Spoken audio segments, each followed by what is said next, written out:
زبردست بات. میں مفتی حسن نوید نیازی صاحب آپ سے یہ میقات سے ہی جو ہے وہ لبیک اللہم لبیک کی صدائیں جو ہیں، ایک تو اس کی حکمت کیا ہو سکتی ہے، دوسرا کیا میقات سے ہی تعلق ہے حرام کا یا حدود حرم اس کے سوا بھی کہیں اور؟ دیکھیں ویسے جو ہے وہ اصولی طور پر ہونا تو یہ چاہیے تھا کہ جب بندہ کعبہ مشرفہ حاضر ہوتا یا کم از کم حدود حرم میں حاضر ہوتا تو پھر صدا لگاتا لبیک اللہم لبیک لبیک لا شریک لک لبیک ان الحمد والنعمت لک والملک لا شریک لک. بندہ جسے تلبیہ کہا جاتا ہے، ہماری اصطلاح میں شریعت کی اصطلاح میں تلبیہ کہتے ہیں، نہیں لبیک کہنا. تو یہ تلبیہ بندہ اس وقت کہتا جب حاضر ہوتا رب کے حضور کے مولا میں حاضر ہوں، اے میرے رب میں حاضر ہوں. لیکن وہ ابھی حاضر نہیں ہوا، یہ حدود حرم سے باہر کچھ مقامات ہیں، کچھ باؤنڈریز ہیں جنہیں میقات قرار دے دیا گیا کہ یہ مقرر کردہ جگہ ہیں. اگر آپ نے حج یا عمرے کے لیے آنا ہے تو ان جگہوں سے آگے آپ بغیر احرام کے کراس نہیں کر سکتے، بغیر احرام کے تجاوز نہیں کر سکتے.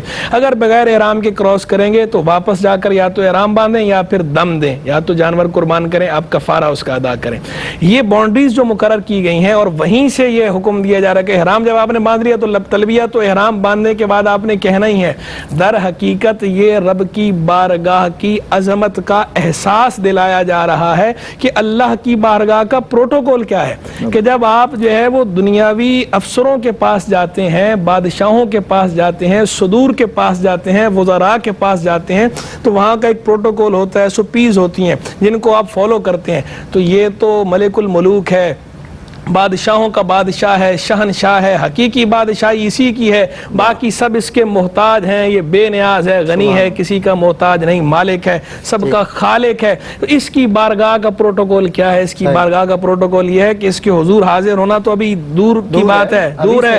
وہیں سے وہ جگہ بتا دی کہ وہیں سے جو ہے تو پروٹوکول رب کی بارگاہ کا شروع ہے. وہیں سے صدا لگاؤ لبیک اللہم لبیک، میرے اللہ میں حاضر ہوں، میرے اللہ میں حاضر ہوں. وہیں سے صدائیں لگاتے ہو یہاں رب کی بارگاہ کی عظمت جو ہے یہ اس کو شعور دلایا جا رہا ہے، اجاگر کیا جا رہا ہے. باقی رہ گئی یہ بات کہ احرام جو ہے اسے میقات سے پہلے جو ہے باندھ سکتے ہیں یا نہیں باندھ سکتے. بالکل پہلے باندھ سکتے ہیں. اور آج کل تو جیسے لوگ جاتے ہیں تو ہم انہیں یہی کہتے ہیں کہ آپ چونکہ جو ہمارا برصغیر پاک و ہند کا یلملم ایک علاقہ ہے، یلملم وہ ہمارا میقات وہ ہے، لیکن وہ جہاز میں پتہ نہیں چلتا کہاں ہے. تو اس لیے ہم کہتے ہیں کہ گھر سے باندھ کے چلے جائیں احرام، لیکن نیت جو ہے وہ آپ جہاز میں بیٹھ کے کریں، کیونکہ بعض اوقات فلائٹ لیٹ ہوتی ہے. تو اگر آپ گھر سے نیت کر لیں گے تو اب احرام کی پابندیاں شروع ہو گئی، پتہ نہیں کتنی دیر آپ نبھا پائیں نہ نبھا پائیں. تو گھر سے احرام باندھ کے چلے جائیں، لیکن اس کی جو نیت ہے وہ آپ جہاز میں بیٹھنے کے بعد پرسکون ہو کر اس کے بعد آپ نیت کر لیں اور تلبیہ کہہ لیں، لبیک اللہم لبیک کی صدا لگا لیں.